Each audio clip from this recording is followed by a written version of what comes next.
सात संगत जी प्रेम से बोलिए धन निरंकार जी। सात संगत जी, सतगुरु माता जी की पावन कृपा आप जी महापुरुषों पर बरस रही होगी। सात संगत जी, दासी आपके सामने फिर से एक नई प्रेरणादायक कहानी लेकर के आई है, दोहरा सबक। तो आओ चलते हैं इस कहानी की ओर।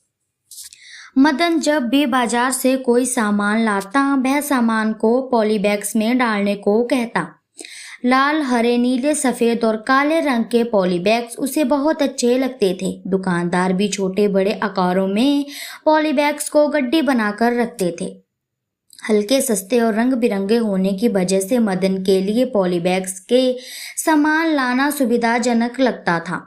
लेकिन उसे इस बात की कतई जानकारी नहीं थी कि ये रंग बिरंगे पॉलीबैग्स कैंसरजनक रसायनों से बनते हैं। काले रंग के पॉलीबैग्स कैंसरजनक रसायनों से बनते हैं। काले रंग के पॉलीबैग्स तो सबसे अधिक हानिकारक माने गए हैं, क्योंकि इनका निर्माण पॉलीथीन के बार बार चक्रण के उपरांत किया जाता है। माँ बाजार से लाए गए सामान को रसोई घर में रख देती और पॉलीबैग्स को घर के बाहर रखे नीले कूड़ेदान में डाल आने को कहती। लेकिन मदन सीधे तौर पर ठीक ठाक काम कर ले, ये उसके स्वभाव में शामिल नहीं था।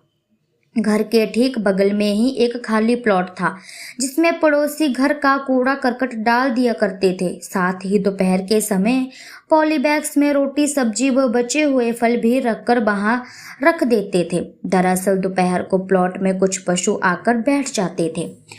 भूखे होने एवं चारा न मिलने के कारण वे इसे खाते और आराम भी करते। मदन को इससे बढ़िया जगह भला कहाँ मिलती। वह रोज रोज घर के खाली पॉलीबैग्स इसी प्लॉट में डालता रहता। अचानक एक दिन एक हादसा हो गया। प्लॉट में बैठी कुछ गायें बीमार पड़ गई। गायों को पशु चिकित्सालय ले जाया गया। पशु चिकित्सालय ने जांच करते हुए बताया कि उनके पॉलीथीन बैग निगल जाने के कारण ऐसा हुआ है। दवा दे गई। यह तो अच्छा हुआ कि गायों की मृत्यु नहीं हुई, क्योंकि सही समय पर गायों का इलाज करवा दिया गया है। फिर क्या था, पड़ोस के श्रीवास्तव अंकल ने प्लॉट पर निगरानी रखनी शुरू कर दी। उस रोज भी मदन खाली प्लॉट में पॉलीबैग्स डालकर घर की ओर मुड़ने ही वाला था कि पकड़ में आ गया। तो तुम हो बच्चों जो चुपके चुपके यहाँ पॉलीबैग्स डाल कर जाते हो? श्रीवास्तव अंकल ने मदन के कंधे पर अपनी भारी भरकम हाथ रखते हुए कहा। फिर मुझे माफ कर दो अंकल, फिर ऐसा नहीं करूँगा, मदन ने गिड़गिड़ाते हुए कहा। क्या तुम्हें पता है कि ये पॉलीबैग्स पशुओं के लिए कितने हानिकारक हैं? अनजाने में मूक पशु इन्हें निगल जाते हैं, जो आंतों में जाकर रुकावट पैदा कर देते हैं। परिणाम यह निकलता है कि पशु बीमार हो जाते हैं। कभी कभी तो पशुओं की मृत्यु भी हो जाती है। हाँ अंकल, कल जो गाय बीमार पड़ी थी तुम्हारे पॉलीबैग निगलने के कारण ही हुई, श्रीवास्तव अंकल ने रोबदार आवाज में अपनी मूंछों पर ताव देते हुए कहा। आखिरकार श्रीवास्तव अंकल का हृदय द्रवित हो गया। उस समय वहां उन दोनों के अलावा कोई भी मौजूद नहीं था, अतः श्रीवास्तव अंकल ने सबक सिखाकर मदन को माफ कर दिया। मदन दबे पांव घर में घुसा और अपने कमरे में लेट गया। अगले दिन माँ ने मदन से कुछ और सामान लेने को कहा बाजार से। मदन ने पुनः दुकानदार के सामान को पॉलीबैग्स में डलवाया। आखिर ये पॉलीबैग्स उसकी कमजोरी तो बन ही चुके थे। अन्य दिनों की भांति माँ ने सामान निकालते हुए खाली पॉलीबैग्स मदन को थमा दिया और बोली, जाओ इन्हें कूड़ादान में डाल आओ। मदन ने पॉलीबैग्स अपने हाथ में थामे। उसने तो पहले ही योजना बना ली थी कि वह इनको घर के पिछवाड़े बने बगीचे में ले जाकर जमीन खोदकर गाड़ देगा। ऐसा करने से न तो किसी पशु की मृत्यु होगी और न ही व्यक्ति को असुविधा ही। मदन ने मन ही मन विचार किया। अब तो आए दिन मदन ऐसा ही करने लगा था।